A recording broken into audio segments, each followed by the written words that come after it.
جمہوریت کے علمبردار بھارت میں اس وقت مسلمان اقلیت جس طرح کی بربریت کا شکار ہے، یہ کوئی ڈھکی چھپی بات نہیں۔ گزشتہ 6 ماہ میں بھارت کے مختلف شہروں میں مسلمانوں کے 100 سے زیادہ گھر گرائے جا چکے ہیں۔ ظلم کی انتہا یہ ہے کہ صرف مکینوں کو گھر سے نکلنے کا موقع دیا جاتا ہے، اس کے بعد گھروں میں موجود سامان سمیت کرینوں کے ذریعے گھروں کو ملبے کا ڈھیر بنا دیا جاتا ہے۔ بظاہر یہ کارروائی گھروں کی تعمیر کو غیر قانونی قرار دے کر کی جاتی ہے۔ کہیں الف سین ظلم کو بغیر نقشہ کی منظوری کے تعمیر کا نام دیا جاتا ہے تو کہیں ملکیت کو ناجائز قبضہ بنایا جاتا ہے، جبکہ ہندوتوا کے پیروکار نریندر مودی سرکاری کے وزراء کی دھمکیاں ریکارڈ پر ہیں کہ بھارت میں حکومت کی طرف سے اقدامات کے خلاف احتجاج کرنے والے مسلمانوں کے گھروں کو مسمار کر دیا جائے گا۔ یہ وہی طریقہ کار ہے جو مقبوضہ فلسطین میں اسرائیلی فوج عرصہ دراز سے فلسطینیوں کے خلاف استعمال کرتی چلی آ رہی ہے۔ بھارت میں مسلمانوں کے احتجاج میں اس وقت شدت آئی جب مساجد کو غیر قانونی طور پر تعمیر کردہ قرار دے کر گرایا جانے لگا، جس کے بعد احتجاج کی آواز بلند کرنے والے مسلمانوں کے گھروں کو گرایا جانے لگا، لیکن مسلمانوں نے احتجاج کا سلسلہ جاری رکھا ہوا ہے۔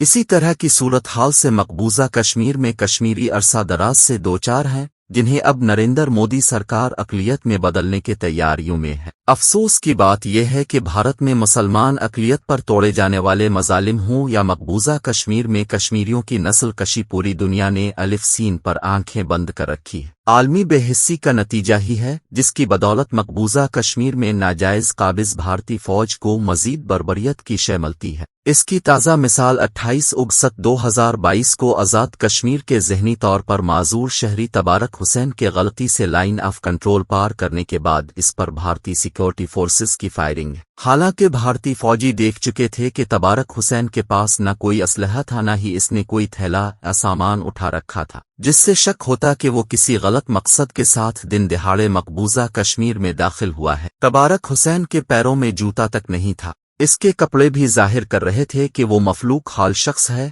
اس کے باوجود تبارک حسین پر فائرنگ کی گئی۔ وہ زخمی ہے کر گرا تو تلاشی کے دوران الف سین کی جیبوں سے کاغذ کا ٹکرا تک برآمد نہیں ہوا۔ بھارتی فوجیوں کو احساس ہو چکا تھا کہ زخمی شخص غیر ارادی طور پر مقبوضہ کشمیر میں داخل ہوا ہے۔ اسے زخمی حالت میں اٹھا کر ہسپتال منتقل کرنے کی بجائے بھارتی فوجی اپنے کیمپ میں لے گئے، جہاں اسے مزید تشدد کا نشانہ بنایا گیا۔ ساتھ ہی بھارتی میڈیا کو خبر جاری کر دی گئی کہ آزاد کشمیر سے دہشت گردی کی غرض سے داخل ہونے والے ایک دہشت گرد کو گرفتار کر لیا گیا ہے، جو خود کار چھوٹا اسلحہ اور دھماکہ خیز مواد سے مسلح تھا۔ اس کے چہرے کی تصویر بھی میڈیا کو فراہم کی گئی۔ ادھر آزاد کشمیر میں تبارک حسین کے ورثہ کو اس کی گمشدگی اور لائن آف کنٹرول پار کر جانے کا اندازہ ہو چکا تھا۔ بھارتی میڈیا میں جاری پروپیگنڈا نے اس کی تصدیق کر دی۔ بھارت میں تبارک حسین کی گرفتاری کی خبر کو بھارتی فوج کے بڑے کارنامے کے طور پر پیش کیا جا رہا تھا۔ پاکستانی حکام نے فوری طور پر سفارتی ذرائع سے بھارت سرکار سے رابطہ کیا اور بتا دیا گیا کہ تبارک حسین ذہنی طور پر معذور ہے، جو غیر ارادی طور پر لائن آف کنٹرول پار کر گیا ہے۔